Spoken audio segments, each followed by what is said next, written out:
खुलुमबाय स्टुडिय'आव दङ आं हेमा नार्जारी बे चेनेलाव सानफ्रोमबो फुं एबा मोनाबिलियावबो खौरां मोननाय जायो। बिनिखायनो नोंथांमोनहा खौरां खोनासंनो मोजां मोनोब्ला आंनि चेनेलखौ साबस्क्राइब खालामना ला।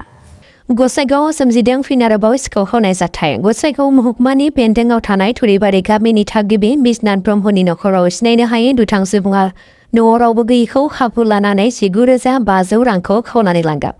बेल' नङा, आरोबाव सिगांनि समावबो मोसौ मानाय आरो फोथाराव दै लांग्रा गंनै मेसिनबो गोमाखांबाय होननानै मिथिहोदों। बे बोसोराव थुरिबारि गामियाव खमैबो 20तासो मोसौफोरबो गोमाबाय होननानै मिथिहोबावदों। थुरिबारि गामियाव फैबाय थानाय समाव जाहाथे बेबादि सिखाव खावनाय जाथाया जाया, बेखायनो थुरिबारियाव माखासे सन्देह गोनां गोबां मानसिफोर थांलाय फैलाय खालामबाय थायो आरो बर'फोरनि हाखौ गुबुन हारिफ्रा आदि लानानै आबाद मावनो थाखाय फैबाय थायो। बर'फ्रा बेबादि गुबुन हारिनो आबाद मावनो होआब्लानो जाहाथे बर'फोरनो हाखौ आबाद मावनो होयो, बिनि थाखाय खावलायदों। मानोना बे सिखाव खावनायनि जाथायनि आन्दोआव गुबुन हारिनि माखासे सुबुंफ्रा आबाद मावनो फैनानै सिखाव खावनायजों सोमोन्दो थानायनि सन्देह खालामदों सिखाव खावजानाय बिश्वनाथ ब्रह्मआ। बाक्सा आरो जखलाबन्थायाव मोख्रानि गोबां उदखार खालामनायनि जाहोनाव फरायसालिखौ बन्द खालामनो गोनां जानानै फैदों।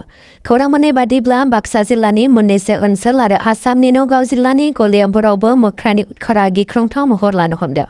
थांनाय साननैसोनिफ्राय मानास नेशनेल पार्कनिफ्राय ओंखारबोनाय मोख्रानि दोलोआ बाक्सानि सालबारि महकुमानि बेन्दोंआव थानाय सामथाइबारि, गहिथुमा, लाबदांगुरि बायदि गामिफ्राव मैखोम जेंना सोमजिदों, जेराव लामानि थांलाय फैलाय सुबुंफोरखौ गाग्लोबनायजों लोगोसे फरायसालियाव थांनाय उन्दै उन्दै फरायसाफोरखौ गाग्लोबनानै जोखोम खालामदों।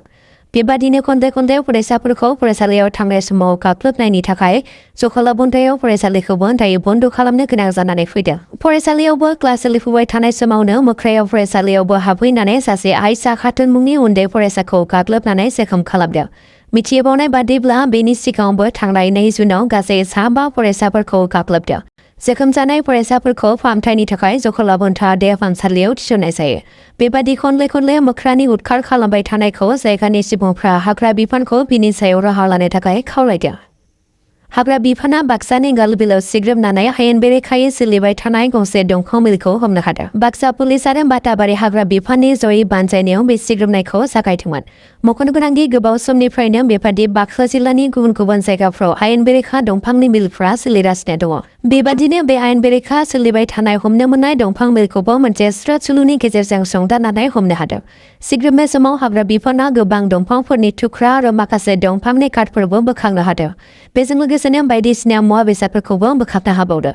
जों फैनायखौ खौरां मोननाय लोगो लोगोनो बे मिलनिफ्राय 7 सेंग्राफ्रा खारखोमादों होननानै मिथिहोदों आरो दासिमाव हाग्रा बिफाना बेबादि आयेन बेरेखा सोलिनाय गंब्रै मिलफोरखौबो हमनो हादों आरो बेबादि आयेन बेरेखा दंफां मिल सालायनायनि खौरां मोनबावोब्ला जों गोख्रों एक्सन लानाय जागोन होननानै गोख्रों रावजों बुंथिदों बाटाबारि हाग्रा बिफाननि मावथिफ्रा। नोंथाङा भिडिअखौ मोजां मोनोब्ला लाइक, शेयार, साबस्क्राइब खालामना होबानो जाबाय। गाबोननि भिडिअआव लोगो मोनफिनसिगोन। गोजोन्थों।